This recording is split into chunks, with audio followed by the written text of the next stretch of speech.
This is a regular question and answer session which we used to have in the mosque.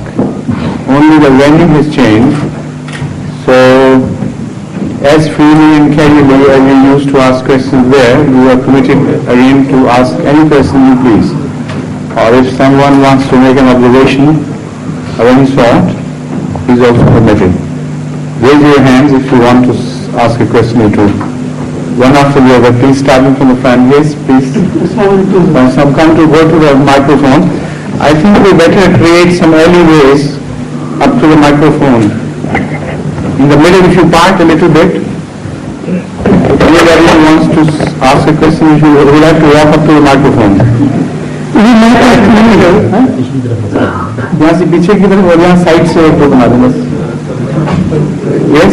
Is there any reference in the Holy Quran that the sinners will not be left in the dozakh all the time? They will serve their punishment and then will be moved out of the dozakh? That's right. Okay. Is there any reference in the Holy Quran? Well, there are so many references in the Holy Quran to the effect that whenever Jannat, that is paradise, is mentioned together with hell, there you find a difference in description. About Jannat, that is paradise, the words used are that of eternity. And about Jahannam, whenever they are described together, it is always a comparatively shorter period which is indicated in comparison. For instance, if both are declared to be Khalidin, about Jannat it would be said Ghayra Maqtul.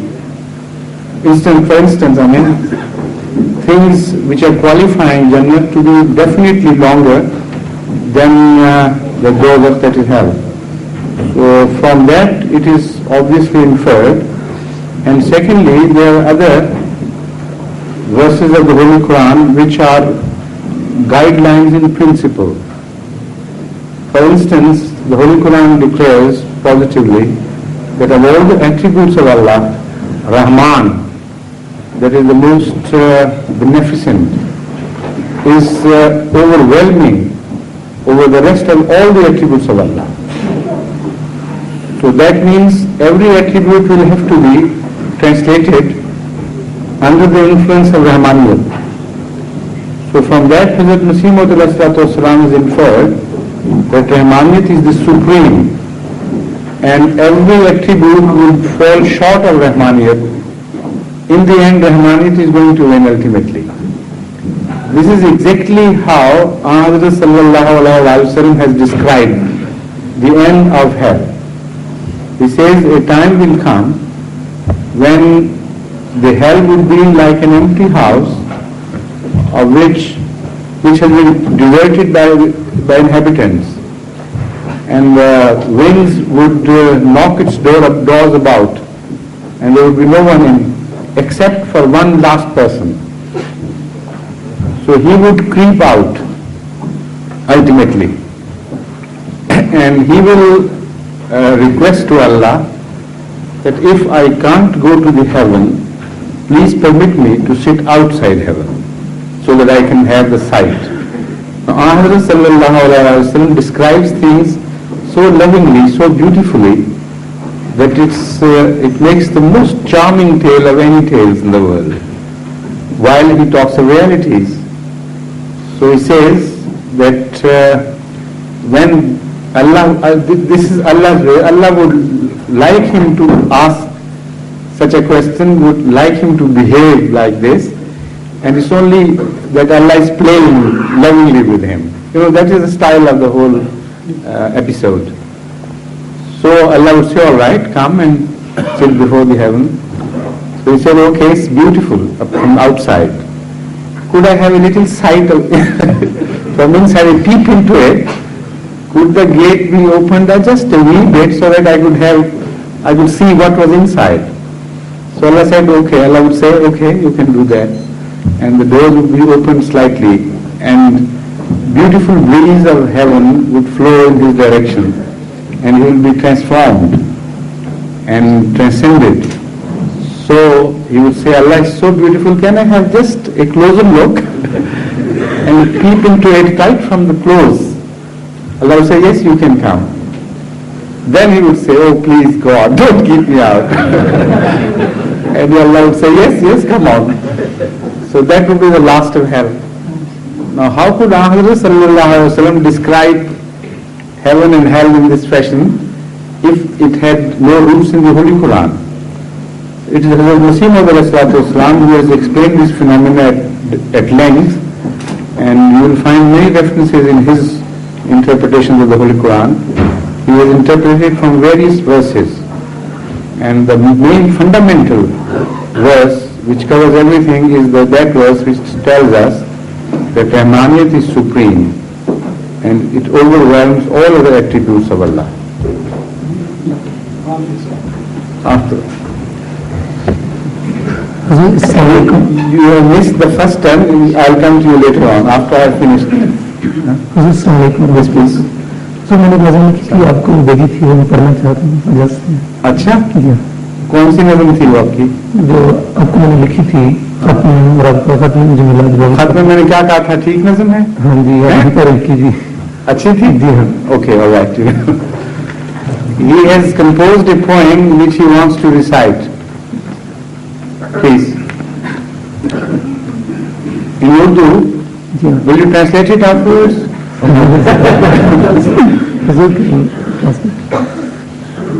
چلی ہے پھر سے ہوا مخالف نہ سوچ کشتی کا کیا بنے گا. Just a moment, let me introduce him. He accepted Ahmadiyyat after I came there only a few months ago. Mr. Arshad, is your name? Muhammad Arshad Mughal. Muhammad Arshad Mawal, yes. جس دن آرڈیننس جنرل صاحب نے واپس کیا نا اسی دن میں نے مجھے فون کیا اور اس کے 3 On دن the بعد same day, he accepted Ahmadiyyat when the ordinance was passed, the notorious ordinance, we mean, in Pakistan. And then he came and got initiated at my hands as well when I reached here a few days afterwards. That's right. Yes. اور یہ ordinance کے بعد میں نے یہ نظم لکھی اور Right.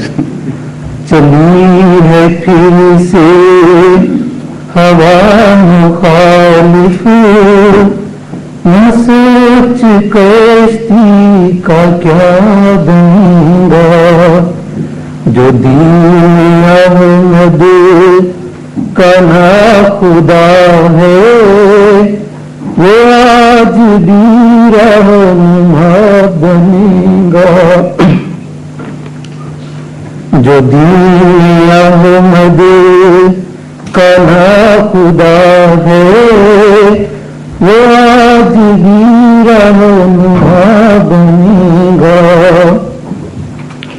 ہماری جانیں ہماری آنیں تو بک چکی ہیں خدا کے ہاتھوں. ہماری جانیں ہماری آنیں تو بک چکی ہیں خدا کے ہاتھوں. ہمیں تو اب تیرا غم ہے ظالم کہ تیری حسرت کا کیا بنے گا.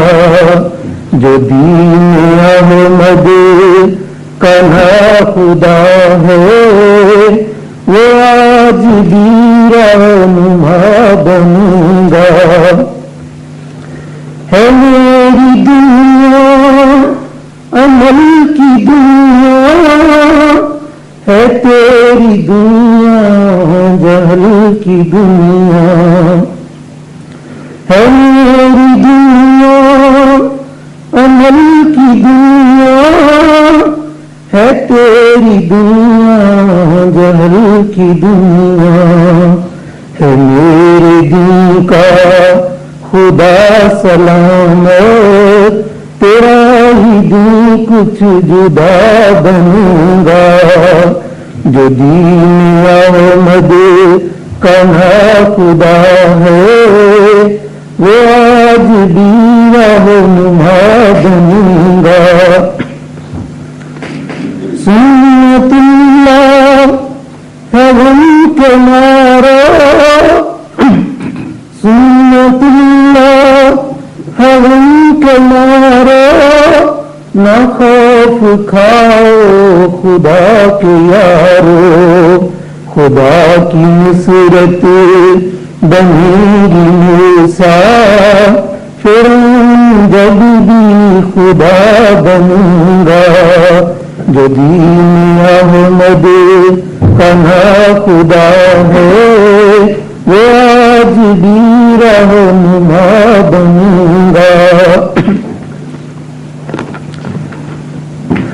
اے مرد حق تیرے دین کا بھی گرا تھا کل پھر گرے گا باطل اے مرد حق تیرے دین کا بھی گرا تھا کل پھر گرے گا باطل ملے گا قدرت سے پھر نیا پل نشان پھر ایک نیا بنوں گا جو دین احمد کا خدا ہے وہ آج بھی رہنما بنوں گا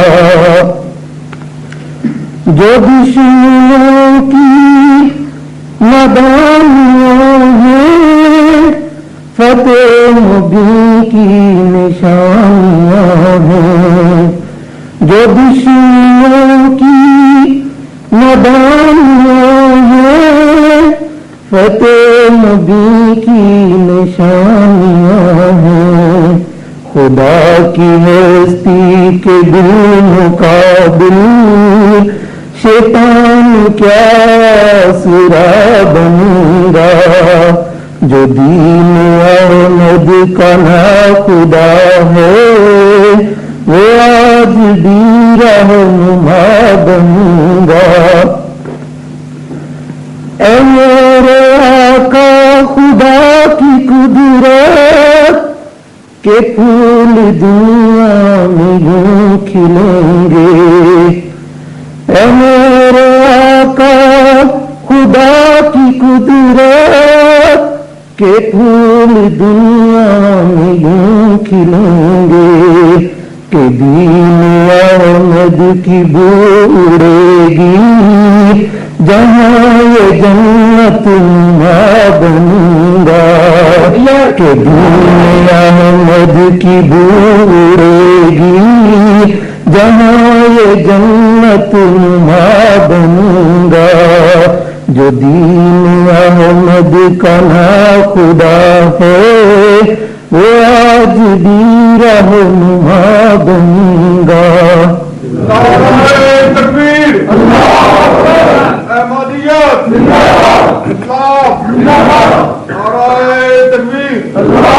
This is a good attempt, but it needs a little correction here and there, technically speaking. So you better send it to me again, because when I approved of it, it was in general way. I didn't know you were going to recite it at some regular session. So you send it to me, I'll correct it myself and send you back, right? Okay sir میں نے خط میں لکھا تھا یہ کہ اگر اس میں کویشچن کر دیں میں نے لیٹر میں لکھا تھا کہ اگر کویشچن ہو تو حضور فرما دیں تو اور ساری میں نے اس کی But then I didn't have time, you know. There's so much mail, I just had to pass over it. So next, now I promise you, if you send me, I'll correct it and then send you back, right? After those from behind, somebody raised his hand from the third row from here. No? You withdrawn his hand? Yes, Rafi Nasir and then Rajeev Sahib. I'll come back to you again. And then you. حضور میں اردو میں سوال کروں گا. یہ insurance جو ہے اس کے بارے میں इस्लाम अहमियत क्या कहती है? Already I've spoken on this subject a few days ago in the session there in London. So I don't have to repeat it. I mean, there's no need to repeat it because already I have spoken at quite some length. Now, Mujibul Haq Sahab. Sir, I'm sorry, I will take it back because I recollected that you... I will take my question back because I recollected that you said London people should withhold. No, not necessarily. Not necessarily, but I think Right. there's still time you allow. Right, Okay. One of my friends, after the prayers, he said, shouldn't we say the prayers as we are on journey at here? And I replied that it was... Here, no. It was our center, so we You know- shouldn't. Would you kindly confirm? You know, the question of deciding whether you are on a journey or not is a time-old question, but the answers to this question would vary from time to time. The same question as asked at the time of our Hazur sallallahu alaihi wasallam would be differently asked, would differently answered, and now it should be differently answered. And again, not only has it a bearing with time, it is also a variable factor according to the country in which that question is asked or about which the question is asked. The distances, the concept of distances changes. For instance, Chicago is a widely spread out town where I remember myself when I was invited to lunch at some place, we had to drive 70 miles into Chicago to go for lunch. Then tea was at a different place and we had to drive back 50 miles to the point of tea. And from there for dinner we were about, I think, 70, 80 miles distant.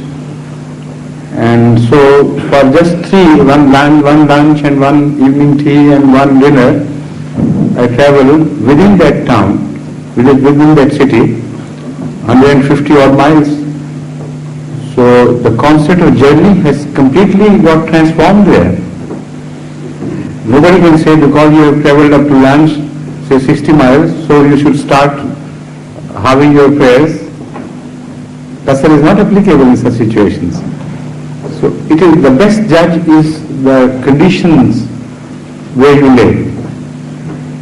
According to those conditions, if you apply the question, your conscience would be again the best judge. Then you would know whether this is a journey or not. So in the conditions which prevail here in England, I think this short distance is just a hop, a picnic hop, that's all. But if you really intend to travel, your inner self tells you that this is really traveling. And when you start such a journey, then even a small part of that journey is called a journey, and the regulations and rules of the journey begin to apply.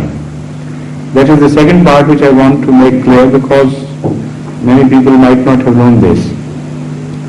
Suppose you want to go to some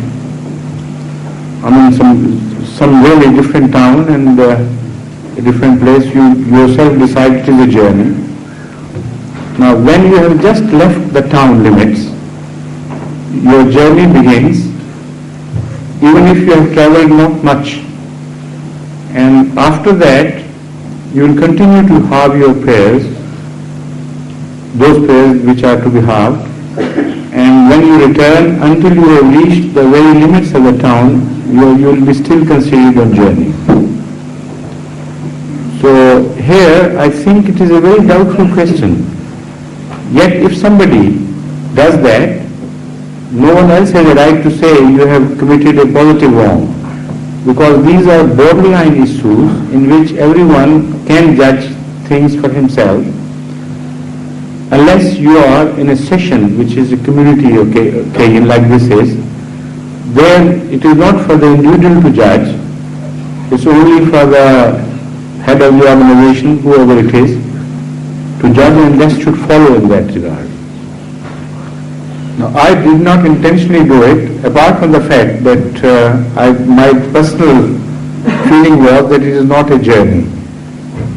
Apart from this fact, I was inclined not to halve the prayer because, we have not yet said the prayer which is to be halved, but I don't mean to either, because Islamabad is like a home to us all here, and we should treat it like a small center here. So in Rabba too, when people come from far and wide, they don't halve their prayers, although they are permitted. Strictly speaking, according to the strict laws, they are permitted. But no one feels like, they feel like being at home. So this is the atmosphere of this place, or this is the atmosphere which I should like to be built about this place. So this is why I am not going to say the prayer in house as you do in journey. This is what I had in my mind, sir, that being the center, in respect to my question as well. Like you should treat it like your home, that's be free and casual about it and feel at home and feel intimately close to this place.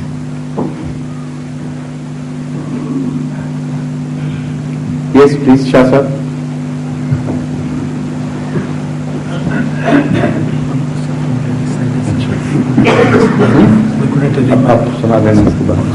When a person is talking to another person and names somebody, just a moment, please. If a person is talking to some other person and to another person, yes, and names somebody, there's always assumed that he must be a third person.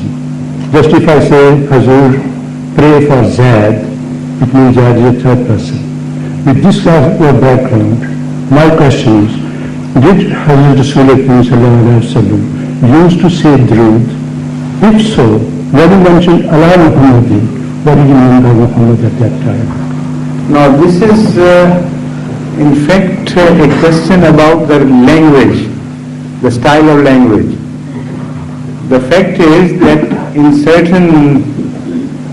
every language you will find such instances where a man can refer to himself by announcing his own name.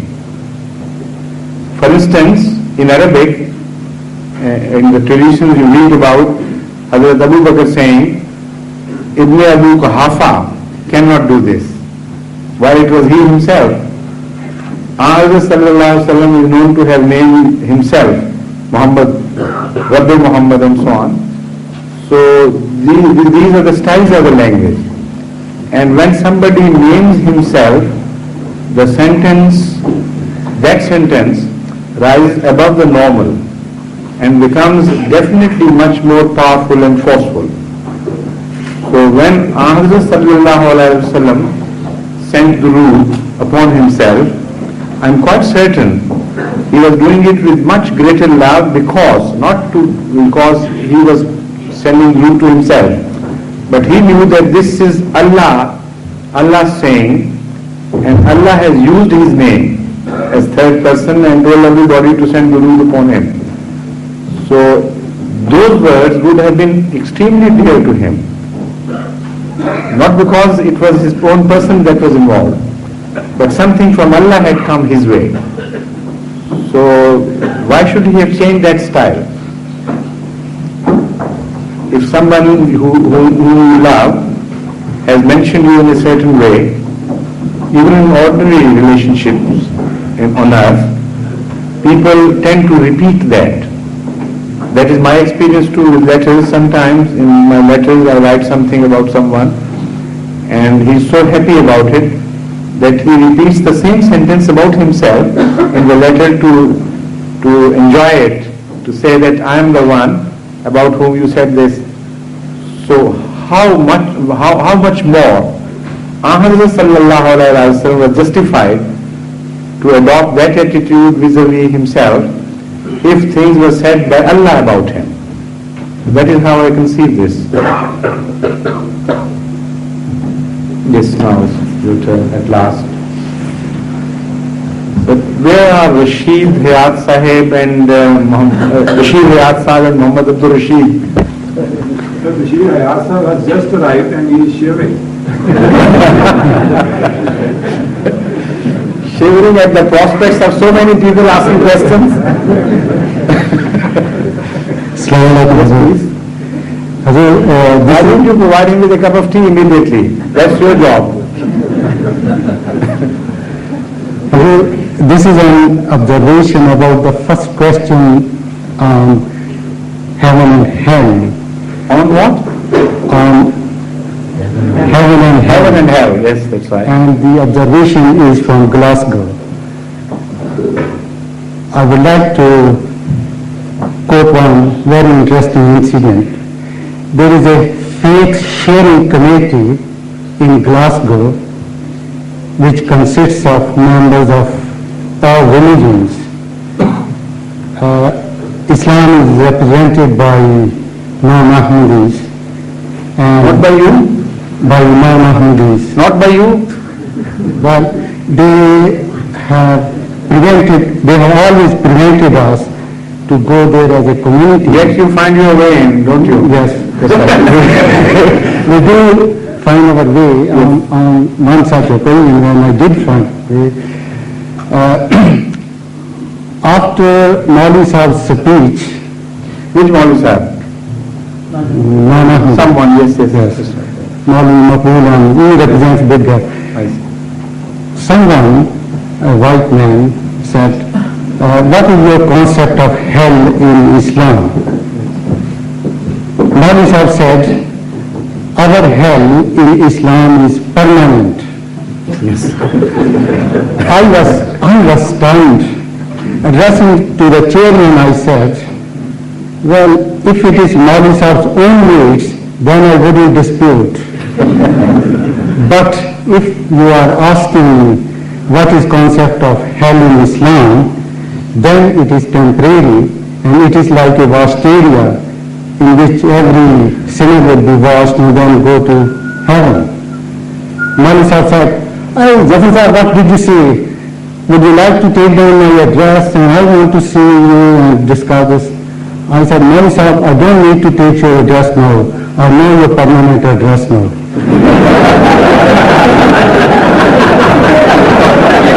That's a good job.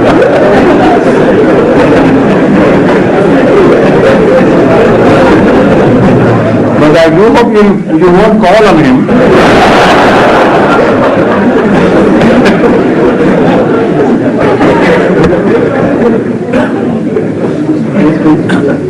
May I introduce a very dear friend of mine, Mr. Jeffrey Fowler. He was brought up in this area. He used to cycle as a lad around this school. That's very interesting. He is the head of the Department of Geography in Kareem and Imran's school. I've heard so much about you. Let's take Yes, listen to the tapes. Very pleased to meet you. Most welcome. You know, these lads have been talking about you so much, Natasha.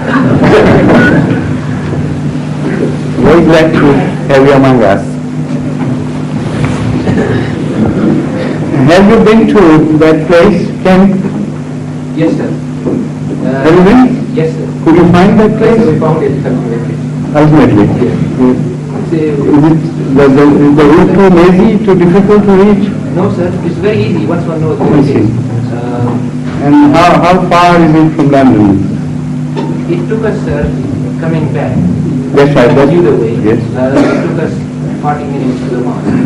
You thought so? Not very far. About the same distance as here. Yeah, the roads are reasonable, and the distance is roughly about 30 miles, but it might be less. Because we But how do you drive? You don't drive like hell. It's a very nice house. Spacious as it appears, Yeah, and also as new as it appears in the pictures. yeah. And what about the 16-acre piece? Was it available? Well, Was it? sir, we spoke, ultimately we did manage to speak to the estate agent. Yes. He tried to contact the owner, they were not there. So we couldn't, It was an empty house, yes, sir. locked up. Yes, sir, but we saw the grounds, Yeah. speaking to the Right. estate agent, gardens. We don't exactly know the boundary of the land, but it is surrounded by fields, and they are quite plan and level. Very good. It seems a very So it's nice. worthwhile to negotiate. Yes, sir. And Sarma asked what sort of price would be for the 16 acres. And the estate agent said that they are looking for something in the region of 40,000. Is that all? Yes, sir. That's really exciting. Did you approve the place? Good. Really good. So there is another Islamabad at your hands. Inshallah. Now the question please. Ladies question? Huzur, one Irish Roman Catholic lady has sent this question to be answered. She says, why is there so much enmity and division in all religions, bringing evil in their train? This saddens and puzzles me. That's right. This is a very fundamental question to be answered by every religion, in fact. The sad state of affairs as we find ourselves in vis-a-vis religious enmities is a state which in fact promoting atheism, and all the non-religious forces mainly attack religion from this on this front. They say wherever there is religion, there is hatred, there is enmity, there are no human values, no fundamental rights. So how could religion be true? It creates chaos, bloodshed, hatred of man against man.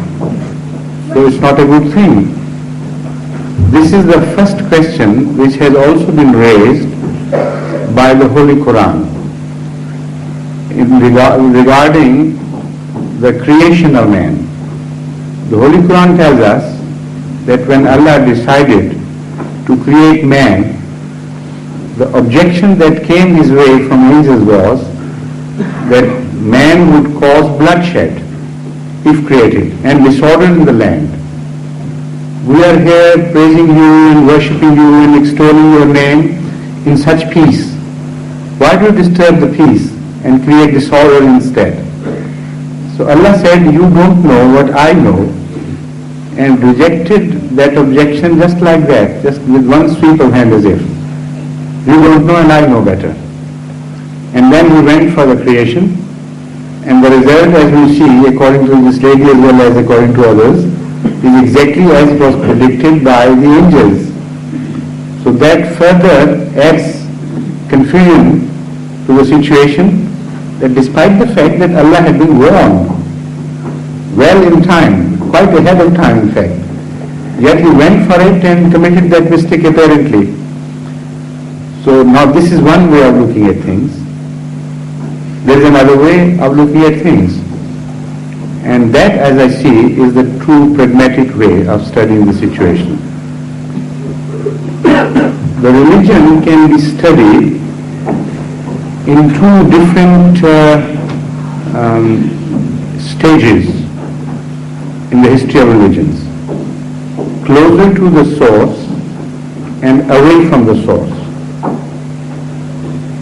And when I say that, I mean every religion, not Islam or Christianity or Judaism or any particular ones in mind, but entire history of religion is unfolded exactly alike in this respect. Religion should be studied in two parts, when it is closest to the source and when it has traveled away from the source. When it is closest to the source, also bloodshed is witnessed, but not by the adherents of the religion, by the opponents of the religion, those who do not believe in religious values. And those are again the same people, or almost the same people, who once were persecuted long ago. And they have got a distorted image altogether, otherwise the new religion would not have been revealed. So it also solves the philosophy of revelation of new religions or revelations within the religion. Now in this context, if you study the history of Judaism or of Christianity or of any religion, Islam for instance, every religion at source was persecuted wrongly, unjustifiably by the opponents. And it was not religion which caused this disturbance. It was the lack of religious values which turned man into a beastly thing. He would take force into his hands and try to suppress all opposition. So religion is not responsible for all this bloodshed, although religion is made a scapegoat for this. So the blame is entirely wrong, it's on the wrong foot. It's not at all to be thrown upon those who stand for religious values, because the religion must be purest at the source. You can't conceive a situation which is contrary to this. You can't say that when it traveled away from the source, then it showed its true colors. While it was closest to the source, then it was hiding its true colors.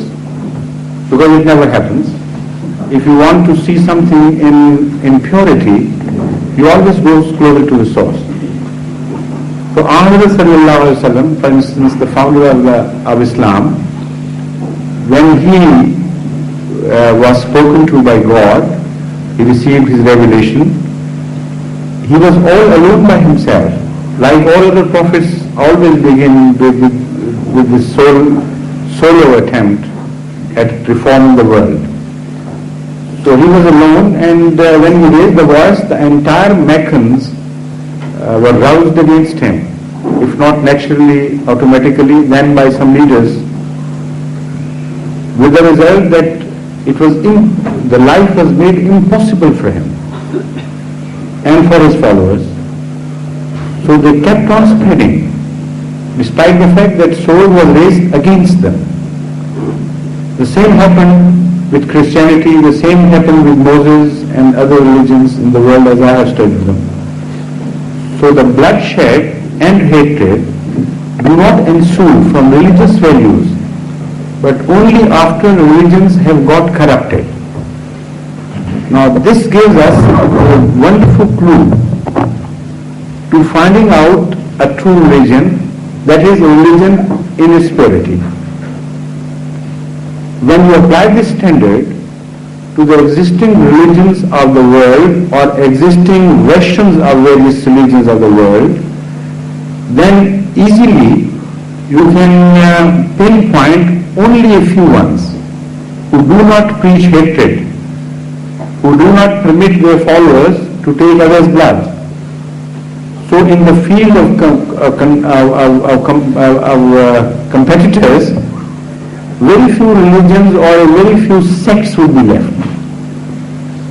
So although it is, to begin with, it is something which is hard to swallow by those who belong to religions, and it's an allegation which is hard to defend. Yet when you analyze it, then you understand. The fact is that religion always gets corrupted by the passage of time, and this is a general phenomena which does not leave anything out. Even the school where we are sitting, when it was built, it was a different shape altogether. And when it was occupied, it was repaired from time to time. So this musty odor which you find in it today did not exist here, did not belong here while it was in occupation. And while people who lived here truly and genuinely wanted to keep it in good shape. So when it was abandoned, then it was for the laws of nature to take over. And even while it was not abandoned, the phenomena of decay was still working slowly and slyly and quietly without anybody noticing so much, yet it was happening everywhere. So the religions take a much longer time than schools and all the buildings, but they do come to decay. And this enmity and hatred and ill will are the diseases of religions, not the healthy states of religion. So if you want to recognize, now here is the clue, if you want to recognize truth, either travel to the sources and find out what was the nature of that truth at that time, or among your,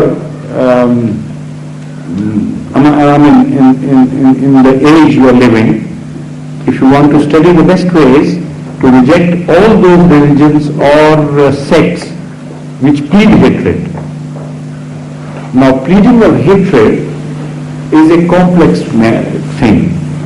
Sometimes it is not done directly, because as the values improve with civilization, the preaching of hatred takes subtle ways, adopts subtle ways. Instead of saying that one must be hated, that value should be rejected, that religion or the adherents of that religion should be persecuted, they intentionally misrepresent religions other than their own, and distort the images of other religions. The net result is hatred. This is what has been happening to Islam, unfortunately, at the hands of medieval ages of Christianity. All the literature which was published on Islam during that period was a completely distorted version of Islam, of Hazrat Muhammad Mustafa Sallallahu Alaihi Wasallam, the founder of Islam, with the result that the hatred which it generated was left as a legacy for even the present generations, while there is so much enlightenment and the attitude of the so-called Orientalists has also fundamentally changed, yet they have left so much for the future generation of indirect hatred of Islam that still within their hearts they are averse to it. They consider Islam as a loathsome, barbaric ideology which knows no other word but sword and understands no other word but sword. So with sword it spread, and with sword it was crushed, and with sword it must be kept in its proper place. This is in a nutshell the political attitude as well as the intellectual attitude of the West towards Islam, though being very civil and highly cultured, they would not say that in so many words. But at the roots of policies, this always is the fear which goes towards failing the policies. And they are afraid. They are afraid at what? At the picture which has been created by the medieval so-called Orientalists about Islam. But that is not all. The unfortunate part is this, that in the present age, because the not Islam, but the Muslims went into decay, I should say, and distorted the image of Islam themselves, few figures have arisen in history, in the contemporary history. That of Khomeini, for instance, that of General Zia, for instance, that of Numeri, and so on and so forth. They are the distorted creations of the modern politics. Yet, people attribute all these evils and all these atrocities which are being committed in the name of religion to Islam. So a greater part of these atrocities, if you analyze further, are just a misnomer or a misplaced allegation. The allegation is justified against a person, against a freak of nature, against a distorted enormity, like some characters suddenly arise out of nothing, out of apparently nothing, I should say, like Hitler arose in Germany. So in the religious world, these freaks of nature do appear here and there, and to gain their own personal ends or gain their own political objectives, they want to lean upon some ideology. And unfortunately, Islam is also made a scapegoat by certain personalities which are political in nature. And the general observation of the world is that, look here, it is religion which is causing all this disorder and distrust and inhuman treatment and beastly attitude towards other human beings. So if you analyze honestly and correctly, religion is not at all irresponsible. In fact, religion itself is being persecuted at the hands of such people. So they do not only crush the human values, trample upon them, but they also destroy the religious values. The result is that the hands of the opponents of religions are strengthened automatically. And the policy makers do not see these far-sighted effects, these far-reaching effects. For instance, let's consider American global policy. It would be very pleasing to America, even if, suppose, I don't allege that America is the generating source of all these policies. I don't say they are the designers of these policies. But the situation is such that they are receiving the benefit of crime. That is obvious. The result is that wherever these orthodox, intolerant regimes come into creation, they oppose all ideologies which are not at one with them in any way. Even within their religion, they are intolerant of other sects. Outside religion, they say Islam would not permit communism to spread. Islam would not permit Dadaism to spread and take root in this country. And the same attitude of intolerance is exercised against all their so-called enemies or opposing ideologies. This suits America, we know, because two birds are killed with one stone. Within the country, a sort of support is given to the so-called rightist ideologies. And it is seen and it is assured that leftism would not be permitted to spread here because Islamic ideology, that is to say, their brand of Islamic ideology is so intolerant, it would use force against all opposing ideologies.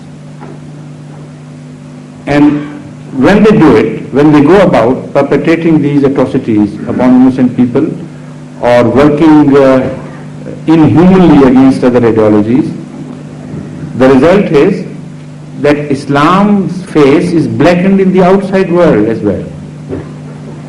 The same Western, same America then thoroughly enjoys what is being done in the name of Islam within Pakistan, within Sudan, within Saudi Arabia and within so many other countries.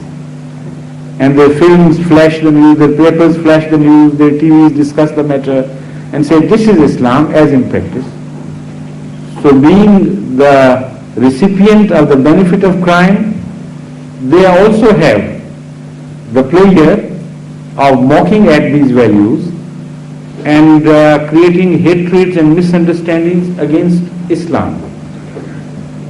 But it's not only Islam which is being made the scapegoat. I know the politics does not spare any religion. So we see Christianity being treated alike by these people. That is in South America. What is happening to Islam in Sudan and Pakistan and Saudi Arabia, exactly the same thing is happening to poor Christianity in South America. Now what is the net result? The net result is, number one, this question which has come just now. What is religion? A creation of hatred, a creation of a machine of hatred against other human beings. But there are other results to follow. The fact is that instead of promoting rightism, it is exactly this situation which is helping communism and leftism to spread and flourish in those countries. Because truly the religious values are then rejected. Human nature is human nature. It understands where the true value lies, whether it follows the values or not, that is another question. But human beings do understand things. So when religion is treated imposed upon them against their will, in a distorted fashion, in a loathsome fashion, they turn to the left. And this is exactly what is happening in Pakistan nowadays. This is what is happening in Sudan and in other places. So the more caution, more force is to be used to suppress these rising values and this rebellion. The opposite reaction is still stronger when more force is applied. So this is not religion, this is politics.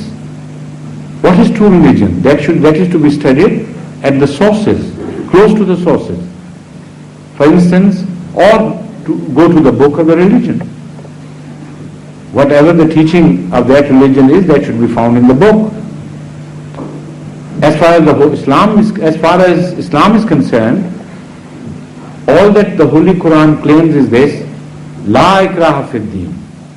قد تبين الرشد من الغي فمن يكفر بالطاغوت ويؤمن بالله فقد استمسك بالعروة الوثقى لا انفصام لها. What a beautiful declaration. La ikraha fid din. There is no coercion whatsoever to be applied in any ideology. Now the word deen is used, not the word Islam. And this is the beauty of the Holy Quran as we understand it. When we read the Holy Quran, we know the fine distinctions it is making in the choice of words. The word deen does not only mean religion. Communism is a deen. This Western philosophy, not Christianity I mean, the Western civilization, its philosophy and the economic system, according to Arabic they are also deens. Any path which is set by any people, whether it is shown by Allah or whether it is a man-made path, that is called deen. So the declaration of Islam is that there is no coercion whatsoever to be tolerated with regards to any religion, any path in the world, any ism. Every ideology is to be free. This is the declaration of Islam, not about Islam itself, but about every ideology in the world. And the concept of jihad in Islam, which again is so much distorted and so much hated in the West and so much feared again, is exactly the opposite of what is being taught. Because when you go to the book, the concept of jihad is not only different, but it is diametrically opposed to the concept of jihad being understood by the West, in West of today, and being practiced by some Muslims, unfortunately. And this concept is exactly in conformity with this declaration, La ikraha fid din. That concept is mentioned in a verse in Surah Surah Hajj. أذن للذين يقاتلون بأنهم ظلموا وإن الله على نصرهم لقدير الذين أخرجوا من ديارهم بغير حق إلا أن يقولوا ربنا الله ولولا دفع الله الناس بعضهم ببعض لهدمت صوامع وبيع وصلوات ومساجد يذكر فيها اسم الله كثيرا. لهدمت صوامع وبيع وصلوات. That's correct, yes. Now this is a most fantastic declaration. It was made 1400 years ago, and the concept of jihad is made manifestly clear in this verse because all the Muslim authorities are agreed on this one, this issue. They may differ on anything, but they are agreed upon this, that this is the first verse revealed in the Holy Quran permitting the use of force in defense. So what does it say? You understand the message and then you understand the use of coercion in Islam by way of jihad. Then your answer to a question will be fully answered. This is why I am shifting to this part of it. The Holy Quran says the use of sword is permitted only to those against whom the sword is already been raised.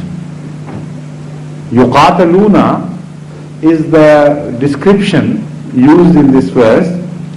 Yuqataluna is a passive description which says only those people are permitted to defend their values by sword against whom the sword is already being used and they are put to slaughter. That is one reason why they are permitted. The second, alladhina ukhriju min diyarihim. These are the people who have been turned out of their homes and they were forced to flee. This is the second part. The third part is بغير حق. They had committed no crime. Sometimes people are chucked out of their countries, their homelands, because they have committed such crimes. Like people were sent to Andaman, islands of Andaman, in India in older days, when they had committed some great crime, some murder, and it was bordering upon a situation where either they could be persecuted, they could be hanged for that crime, or a slight shadow of doubt existed. So in the second case, instead of being hanged, they were sent to Jazair Andaman, that is the Andaman Islands, and lived the rest of their lives there. So that happens. But the Holy Quran makes a distinction. It says they are turned out of their homes without any crime having been committed by them. بغير حق. These are the people who are permitted to defend themselves, and this is the concept of Islamic Jihad. What is objectionable about it? What is horrifying about it? There is nothing to be afraid. But yet the statement is not complete. There is something else to follow. Then you will understand the true nature of Islamic Jihad. This verse I have left halfway. I have yet to translate the following part, the remaining part of this verse. It says, وَلَوْلَا دَفُّ اللَّهِ النَّاسَ بَعْضَهُمْ بِبَعْضٍ.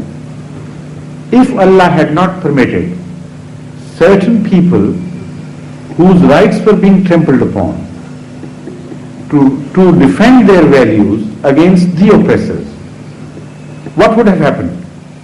Not that Islam would have been destroyed, not that the mosques would have been demolished. It says, لَهُدِّمَتْ صَوَامِعُ وَبِيَعٌ. The places of worship of recluse, those people who go to the seclusion in some cave or some other place and want to worship God in quiet privacy, their places would also have been destroyed then. Then it says the churches would have been destroyed, the Christian churches. Look at the magnanimity of Islam. Discussing the defense of Islamic values, it begins quoting the examples not of the mosque, but the places of worship of other religions. It says, if we had not permitted it, then the churches would have been demolished, the synagogues would have been demolished, those of Jews. And in the end it says, also the mosques would have been demolished. So this is the true concept of Islamic Jihad. According to this verse, if a church is being attacked by non-religious forces and a Muslim joins the battle in defense of that church and is killed during that battle, according to this verse of the Holy Quran, he will be counted among the martyrs.